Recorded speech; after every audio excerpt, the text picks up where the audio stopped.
Bonjour à toutes et bonjour à tous, on se retrouve aujourd'hui pour le journal du Geek Libre avec des petites nouveautés aujourd'hui comme chaque semaine.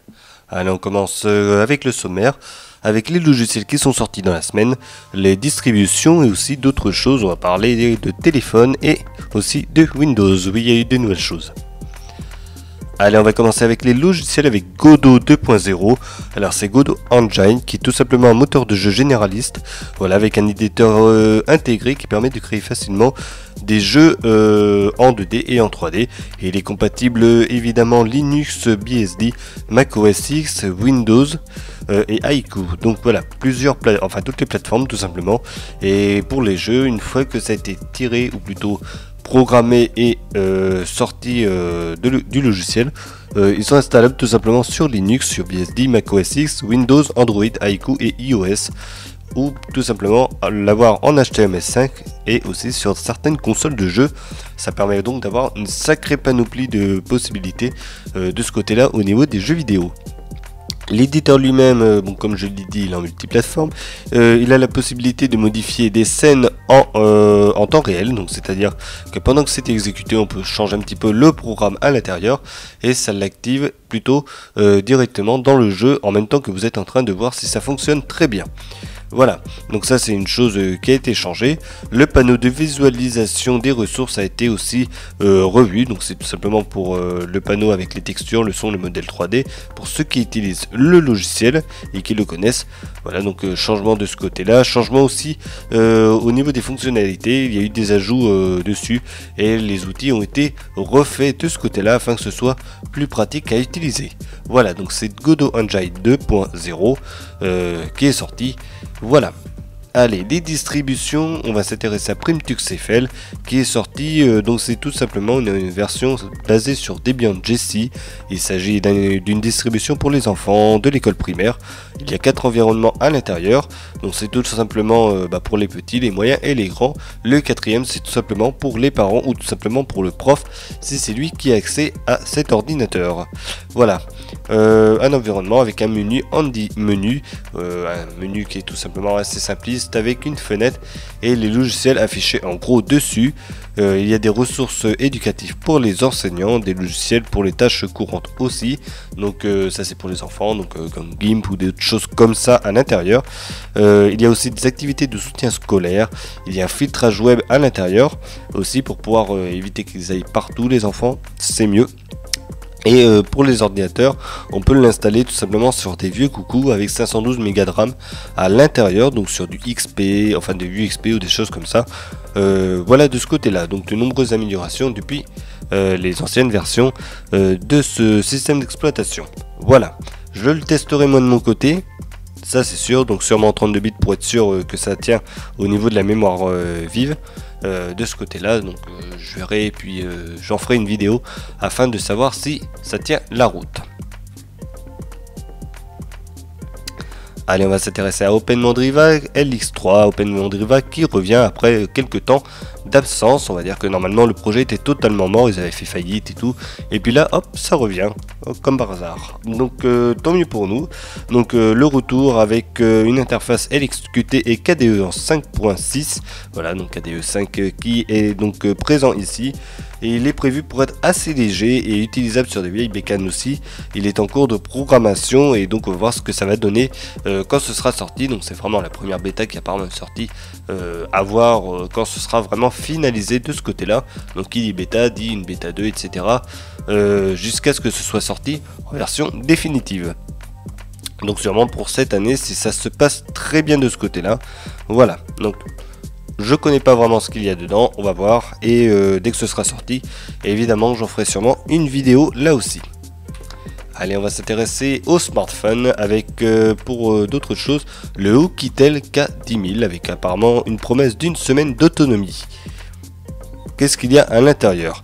Donc il y a tout simplement une batterie de 10 000 mAh avec un écran HD, simplement HD de 5,5 pouces, donc un gros format, avec 2 Go de RAM à l'intérieur, un CPU quad-core à faible consommation, 1 GHz à l'intérieur par cœur, ou 1 Go 3, et apparemment l'épaisseur fait 1,3 cm. Le poids par contre il fait 316 grammes, ce qui n'est pas rien, on en reparlera juste après. Pour la batterie, il est prévu qu'il y ait une semaine d'autonomie et d'après les tests sur internet, YouTube en l'occurrence, pour ce que j'ai vu, il tient entre 6 et 9 jours en utilisation normale et apparemment un mois total, donc en autonomie veille. Donc c'est-à-dire qu'on le branche, on le charge à 100% et on le laisse en veille pendant tout le temps. Il tiendrait très exactement 37 jours sans l'allumer, sans rien, en le laissant en veille avec la Wi-Fi allumée. Et pour les 6 et 9 jours d'autonomie, donc plus d'une semaine, c'est tout simplement en l'utilisant comme moi, ou plutôt comme certains le font, certainement avec une bonne utilisation. Aller sur internet, sur Facebook, regarder ses mails, faire des jeux vidéo, regarder des vidéos sur YouTube, à peu près une bonne partie de la journée. Ça tiendrait donc apparemment entre 6 et 9 jours de ce côté là. C'est vraiment pas mal du tout, c'est vraiment la performance la plus élevée au niveau de l'autonomie sur le marché. Voilà, donc si jamais vous oubliez genre les vidéos, les jeux vidéo, je pense que ça pourrait tenir un petit peu plus, genre un petit peu comme moi je l'utilise. Je l'utilise tout simplement pour aller sur internet quand j'en ai besoin. Pour regarder les mails, si vraiment je regarde les mails, et puis autrement pour aller vite fait sur Facebook ou des choses comme ça. C'est tout. Je fais pas de jeux vidéo, je regarde très rarement des vidéos sur mon téléphone, surtout que c'est pas le top au niveau des sons ou quoi que ce soit. Voilà. Donc normalement ça devrait tenir vraiment longtemps de ce côté là. Après pour le recharger, quand il est à 0%, il faudrait 12 heures pour recharger entièrement la batterie. Ce n'est pas rien, mais en même temps vous tenez très exactement plus d'une semaine, voire deux si vraiment vous l'utilisez de temps en temps ce téléphone. C'est vraiment pas mal. Les points forts, c'est tout simplement la batterie, puis la possibilité de faire tout ce que l'on a l'habitude de faire sur ce téléphone. Après, les points faibles, c'est surtout son poids qui est juste phénoménal. 316 grammes, ça se ressent au quotidien, surtout si on l'utilise longtemps. Voilà. Et puis après, l'autre point faible qui est un peu moins, apparemment la photographie n'est pas le top du top dessus. Ça pêche un petit peu au niveau de la basse luminosité, et quant à la luminosité normale, il y a des petits soucis entre le contraste, ouais c'est trop clair, oui c'est pas assez clair, ou des choses comme ça, mais apparemment ça a l'air de convenir quand même à peu près de ce côté là. C'est pas non plus la mort, c'est vraiment le poids qui va pêcher là dessus. Évidemment il faudra quand même loger la batterie quelque part, voyez, elle est juste énorme. Voilà pour ce téléphone. Donc le téléphone serait donné pour à peu près plus de 200 euros sur le marché du net, parce qu'apparemment il n'est pas encore disponible en France, à voir par la suite. Mais voilà, c'est vraiment l'annonce de la semaine avec ce téléphone qui tient vraiment longtemps. Je tenais à en parler étant donné que c'est vraiment l'autonomie record actuelle. Allez, je reparle de Windows vite fait là, après la semaine dernière avec la vue sur le terminal, avec évidemment les le terminal avec la possibilité d'utiliser les commandes Linux. Voici venir le Dark Theme, donc ça c'est après des screenshots qui ont été pris sur le net.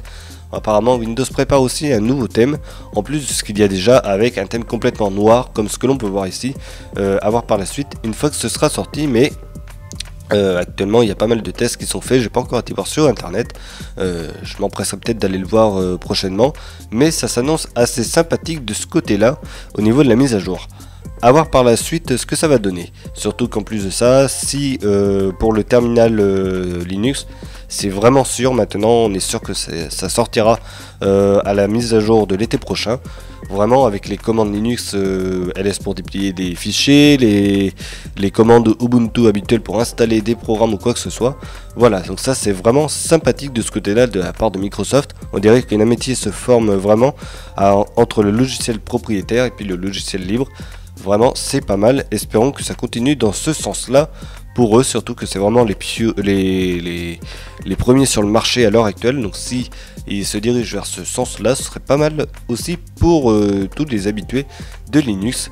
À mon avis ça va peut-être les réconcilier petit à petit vers ce Windows qui vraiment fait des émules depuis quelques temps, hormis les quelques petites choses qui sont apparues dès le début avec le fait que ça surveille pas mal les utilisateurs. Bon, je vais parler vraiment du reste, le fait qu'ils soient rapides et tout. Voilà. Allez, c'est fini pour le journal du Geek Libre. Donc comme je l'ai dit tout à l'heure, il y a Primtux CFL que je vais tester dans la semaine et faire une vidéo soit cette semaine, soit pour le week-end prochain. Je verrai si j'ai le temps de la sortir pendant la semaine. Donc Prometheus c'est fait, je vais le tester, je vais le télécharger et le tester sur machine virtuelle évidemment, voir un petit peu ce qu'il en est, si vraiment les promesses sont tenues et si vraiment c'est vraiment bien pour les enfants, vraiment utile pour que les parents arrêtent de se faire des cheveux blancs une fois qu'ils vont aller sur l'ordinateur et utiliser YouTube par exemple. Voilà, donc on va voir ce que ça va, enfin je vais voir ce que ça va donner, j'en ferai une vidéo et de toute façon j'en parlerai avec vous de ce côté-là. Allez, on se retrouvera pour une prochaine. En attendant, passez un bon week-end, une bonne journée, tout ce que vous voulez, une bonne semaine. Et à bientôt pour une prochaine vidéo.